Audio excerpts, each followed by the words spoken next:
কি ভাবছেন বলুন তো? রসগোল্লা বানাবো? একদমই না, আজকে বানাবো রসমালাই। তবে এটা কিন্তু রসগোল্লা না, সাবুর তৈরি রসমালাই। তা দেখুন, এরকম সফট রসমালাই যা মুখে দিলেই গলে যায়, যে কোনো অনুষ্ঠানে বা উপোসের পর যেটা খেতে আমাদের খুবই মন চায় এবং দুর্দান্ত খেতে। দেখে নিন। হ্যালো ফ্রেন্ডস, রুবিস কুকারি 2 থেকে আমি রুবি বলছি। আপনাদের সকলকে স্বাগত জানিয়ে আজকে একটা ডেজার্ট রেসিপি নিয়ে আমি হাজির। তা এই ডেজার্ট রেসিপিটা মেইনলি সামনেই মহাশিবরাত্রি। তা আমরা যারা উপবাস করি তাদের উপবাস ভঙ্গের পর একটু ডেজার্ট খেতে মন চায়।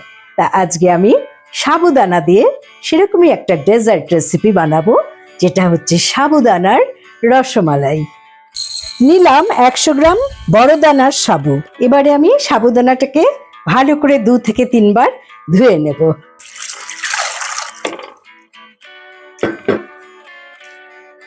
সাবুদানার এই স্টার্চটা ভালো করে ধুয়ে নিতে হবে।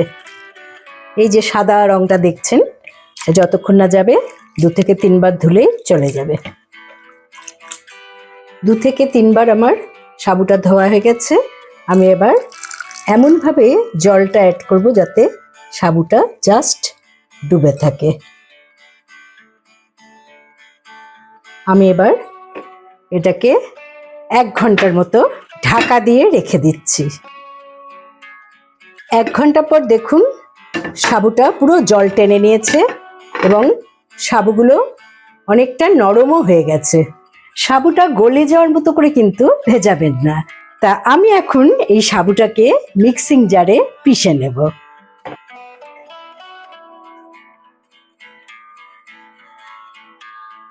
আমি হাফ টিস্পুনের মতো চিনি অ্যাড করে দিলাম। সাবুটা আমি জল ছাড়াই কিন্তু বেটে নিয়েছি। এবারে আমি একটা বাটির মধ্যে ঢেলে নেব। বুঝতেই পারছেন যে কনসিস্টেন্সিটা কেমন হয়েছে।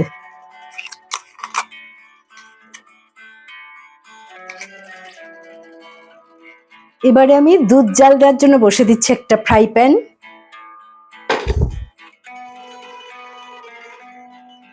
দিয়ে দিলাম 1/2 লিটার দুধ।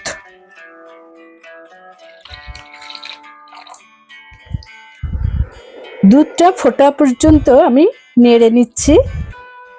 দুধটা জাল হতে হতে আমি এখন বানিয়ে নেব এই সাবুদানার বল। আমি হাতে মেখে নিচ্ছি একটু ঘি, আর এখান থেকে অল্প পরিমাণ সাবুর এই গোলাগুলো নিয়ে হালকা হাতে এভাবে একটা করে বল বানিয়ে নিতে হবে।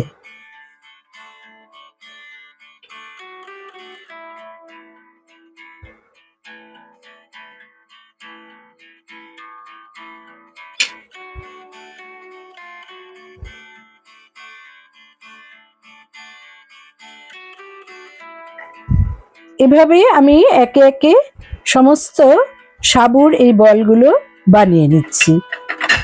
এই বলগুলো কিন্তু দুধে দেওয়ার পর আকারটা আরেকটু বড় হবে। তা লাস্ট বলটা বানিয়ে নিচ্ছি। নিয়ে দেখুন আমি কিভাবে এই রসমালাই বানালাম। হাতে ঘিটা মেখে নেওয়ার কারণই হলো বলগুলো সব বানানোর পর একটার গায়ে একটা লেগে থাকবে না। দুধটা কিন্তু 4 থেকে 5 মিনিট আমি জাল দিয়ে নিলাম, তার বেশি জাল দেব না। মোটামুটি দুধটা খুব বেশি ঘন না করে আমি এতে দিয়ে দিচ্ছি 1/2 কাপ পরিমাণ গুঁড়ো দুধ।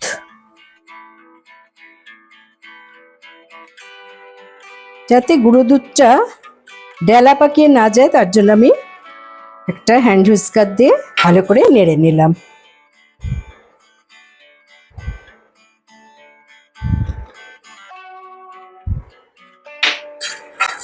দুধটা কিন্তু খুব একটা ঘন করলাম না। এবারে আমি এই বলগুলোকে দুধের মধ্যে ছেড়ে দেব। ফ্লেমটাকে একটু মিডিয়াম করে নিলাম। এবার বানিয়ে রাখা সাবুর বলগুলোকে ধীরে ধীরে দুধের সাথে অ্যাড করে দিচ্ছি।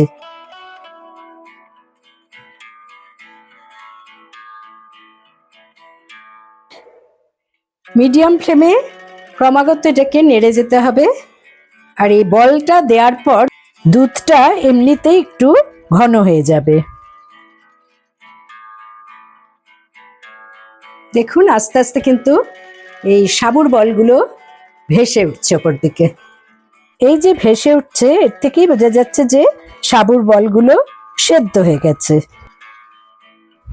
আমি চিনির বদলে 100 গ্রাম মিছরি নিয়েছি, এটা দুধে অ্যাড করে দিচ্ছি। তবে আপনারা চাইলে চিনিও ব্যবহার করতে পারেন। মিছরিটা গলা পর্যন্ত আমি একটু আলতো হাতে নেড়ে নিচ্ছি। মিছরিটা গলে যাওয়ার পর আমি দিয়ে দিচ্ছি ফ্লেভারের জন্য এলাচ গুঁড়ো 1/2 টিস্পুনের মতো। দিলাম 1/4 টিস্পুন গোলাপ জল, এটা একেবারেই বেশি অ্যাড করবেন না। আর দিচ্ছি 1 চিমটি স্যাফরন। এবারে কিছু ড্রাই ফ্রুটস আমি এতে অ্যাড করে দিচ্ছি। স্যাফরনটা দেওয়াতে এর কালারটা কিন্তু খুব সুন্দর হবে। আর ড্রাই ফ্রুটস আপনারা আপনাদের পছন্দ মতো দেবেন। আমি একটা অন্য পাত্রে ঢেলে নিলাম। ঢালার সময় যতটা পাতলা মনে হলো এটা কিন্তু ঠান্ডা হয়ে গেলে আরেকটু জমে যাবে। তা আমি ওপরে আরো কিছু ড্রাই ফ্রুটস দিয়ে গার্নিশিং করে নিচ্ছি। ড্রাই ফ্রুটসটা সম্পূর্ণ আপনারা আপনাদের পছন্দ মতো অ্যাড করবেন। তৈরি আমার সাবুদানার রসমালাই। অপূর্ব স্বাদের এই ডেজার্ট রেসিপি বাড়িতে অতিথি আপ্যায়নেও আপনারা কাজে লাগাতে পারেন। দেখুন কতটা সুন্দর হয়েছে, যেন মনে হচ্ছে একটা মুক্ত। আর কতটা সফট হয়েছে সেটাও আপনাদের দেখিয়ে দিচ্ছি। মুখে দিলে কিন্তু মিলিয়ে যাবে। তাই আর দেরি না করে সহজ উপায়ে বানিয়ে নিন এই সাবুদানার রসমালাই। ভালো লাগলে অবশ্যই আমার চ্যানেলে লাইক করুন, কমেন্ট করুন, শেয়ার করুন। নতুন বন্ধুদের সাবস্ক্রাইব করার অনুরোধ রইল। পাশে বেল বোতামে অবশ্যই ক্লিক করতে ভুলবেন না।